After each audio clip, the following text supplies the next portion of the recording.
Hey, I'd like to welcome you to another episode of Mission Matters. My name is Adam Torres, and today I am at Grant Cardone's headquarters in Florida, and I just got done watching a pitch competition. Let me tell you, the contestants were absolutely amazing. I was able to snag one of the fellow judges, who's also a previous winner. So first off, Sarah, welcome to the show. Hi, thank you for having me. Oh my gosh. So just let's start this story from the beginning here. I know I don't have you for too much time, but talk about your experience with the Grant Cardone Foundation and your previous winner. Tell us about it.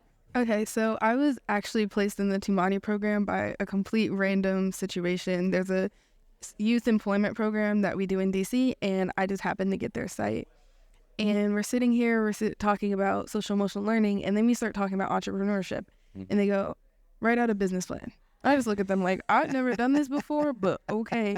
And in my head, it was this hypothetical idea. Yeah. And they go, oh, we have a surprise for you guys. I was like, what is this? We didn't know about the pitch competition until a couple weeks into the program. And then we just got super excited. I worked with the Future Moguls at the time. I was able to actually come here to Miami for the first youth pitch to next kids pitch off. Yeah. Hold on. I was able to come here for the first ever to next kid pitch off and experience this entire thing, the very rough draft version of it.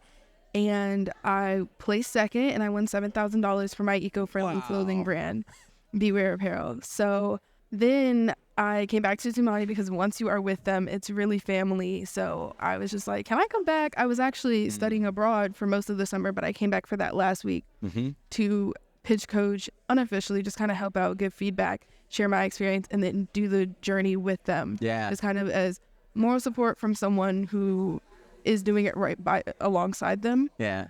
And so then I kind of just sent Portia a text one day and asked if I could come back as official staff, and it kind of just led to this. And then she tells me we're at work one day and she just goes, they want someone from Tumani to judge, and I know I can't do it, but I would love for you to come back. So if you're free for the Miami trip, let me know. And I made the decision to come here a day before I'm supposed to leave for college and be here to support. But I was able to actually follow along the entire journey. So I saw all of these business ideas when they were just ideas, and I got to follow the process and coach that process and even learn from them because I'm always learning, and it was just such a great collaborative space to be in. What was some of your, first off, thank you for sharing that. What an amazing story. Now you're going to college, you're an entrepreneur, and working with you as a judge today was such a pleasure and honor, and you're so seasoned and professional. I was like, man, I wish I had that. I'm like, come on, Sarah, I learned a lot from you today.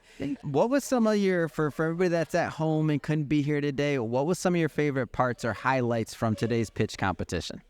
I have to say that for me, I was actually nervous coming in as a judge just because I had already worked with them for so long. I was like, what is this? And then they're like, oh yeah, you're going to be with all these people who are actually people you need to network with. And I'm just like, oh wow, okay. Yeah. But it was an amazing experience on so many fronts. I was able to network and just meet people who had great mentorship and words of wisdom for moving forward. And I'm currently in a transition stage with my business. So just having that reinforcement that I am on the right path and I have that space and grace to move and change things as they need to be. It can't be perfect the first time.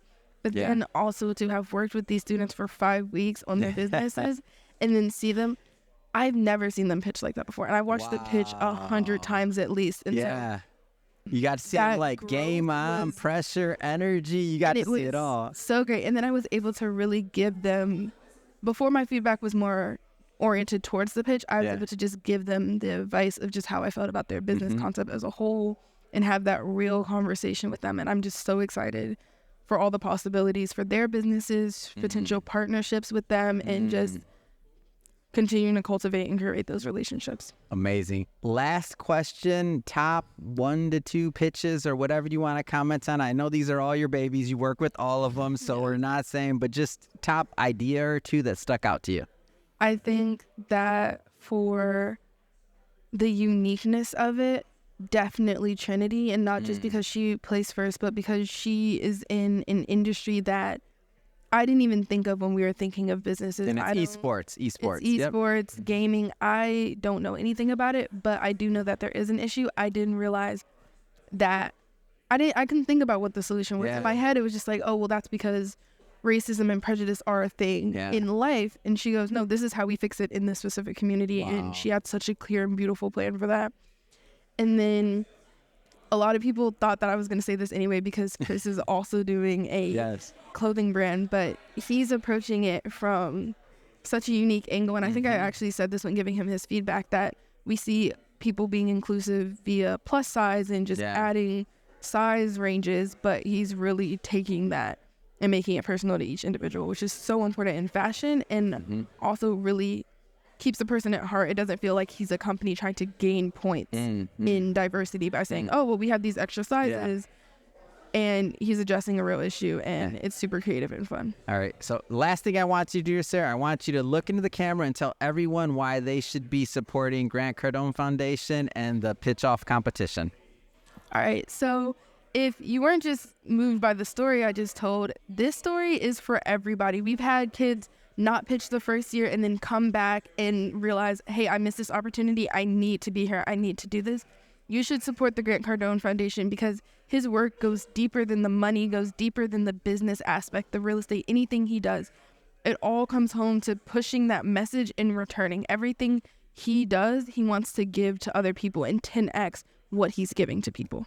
Amazing. Thank you for that. And thank you for coming on the show. And to the audience, as always, thank you for tuning in. If this is your first time with us and you haven't done it yet, hit that subscribe or follow button. This is a daily show. Each and every day, we're giving you new content, new ideas, new stories, and we don't want you to miss a thing. So again, don't forget to hit that subscribe button. And Sarah, thank you again so much for coming on the show. Thank you for having me.